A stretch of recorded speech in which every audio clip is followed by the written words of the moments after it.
السلام علیکم ورحمۃ اللہ وبرکاتہ۔ سیاست سے دارالعلوم دیوبند کا نہیں ہے کوئی تعلق، لیکن اہل سیاست کا دارالعلوم سے ہے گہرا رشتہ۔ دیکھیں اب تک کتنے لیڈران دے چکے ہیں علماء کے دربار میں حاضری۔ دیوبند ٹائم سے سمیر چودھری صاحب کی رپورٹ۔ عظیم دینی دانشگاہ دارالعلوم دیوبند کا سیاست سے کوئی تعلق نہیں ہے، جس کا اظہار مسلسل ذمہ داران دارالعلوم اپنی تحریروں اور تقریروں میں کرتے رہے ہیں، لیکن اہل سیاست کا دارالعلوم دیوبند سے گہرا رشتہ ہے۔ 1866 میں ادارے کے قیام کے بعد سے ہی یہاں مسلسل اہل سیاست کا اکابرین دیوبند کے دربار اور خانقاہوں میں حاضری دینے کا سلسلہ جاری ہے۔ اتنا ہی نہیں بلکہ دارالعلوم دیوبند کی شورا کے ممبران کے طور پر ہمیشہ سے کسی نہ کسی سیاستداں کا عمل دخل رہا ہے۔ دارالعلوم دیوبند کی عظمت اور مرتبے کا اندازہ اسی بات سے لگایا جا سکتا ہے کہ یہاں کسی نہ کسی بہانے سے ملک میں ممتاز حیثیت رکھنے والے سیاسی عہدیداران کی آمد و رفت رہتی ہے۔ ابتدائی زمانے سے یہ سلسلہ جاری ہے۔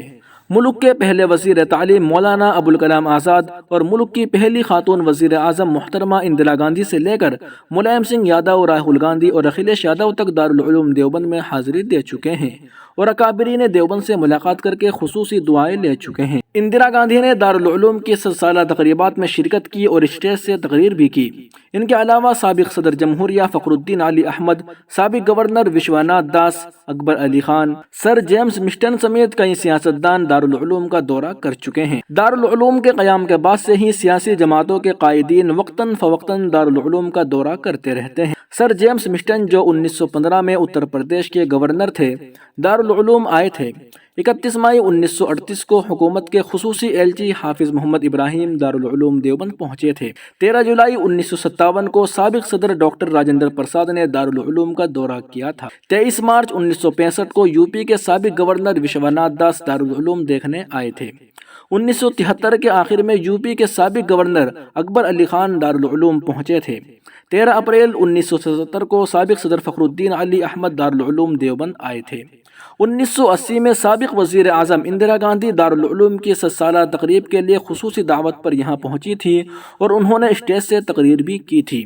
ان کے علاوہ مولانا ابوالکلام آزاد، جموں کشمیر کے سابق وزیر اعلیٰ فاروق عبداللہ کے والد شیخ عبداللہ، اتراکھنڈ کے سابق وزیر اعلیٰ ہریش راوت، اتر پردیش اور اتراکھنڈ کے سابق وزیر اعلیٰ این ڈی تیواری بھی دارالعلوم یا دارالعلوم دیوبند کے اکابرین سے ملاقات کرنے دیوبند آ چکے ہیں۔ اس کے علاوہ سال 2005 میں ایس پی سربراہ ملائم سنگھ یادو نے سابق محتمم مولانا مرغوب الرحمان سے ملاقات کر کے ان سے دعائیں لی تھی۔ 2016 اور 2017 میں کانگریس کے سابق صدر راہل گاندھی، سال 2011 میں سابق وزیر اعلیٰ یوپی اکھلیش یادو، سال 2019 میں RSS کے اکائی مسلم راشٹریہ منچ کے قومی کنوینر اندریش کمار بھی دارالعلوم کا دورہ کر چکے ہیں۔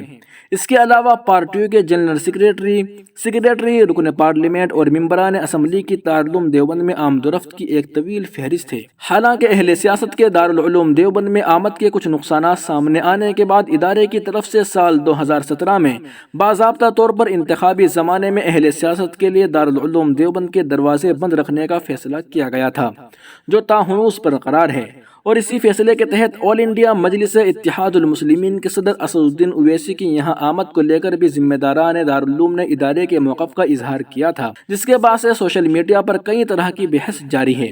دارالعلوم دیوبند کے محتمم مولانا مفتی ابوالقاسم نعمانی صاحب کا کہنا ہے کہ دارالعلوم دیوبند خالص دینی ادارہ ہے، اس کا سیاست سے کوئی تعلق نہیں ہے، لیکن دارالعلوم دیوبند کے دروازے ہمیشہ سبھی کے لیے کھلے ہیں، مگر ادارے کی پالیسی کے تحت انتخابی زمانے میں ادارے کے ذمہ داران اہل سیاست سے ملاقات نہیں کرتے ہیں۔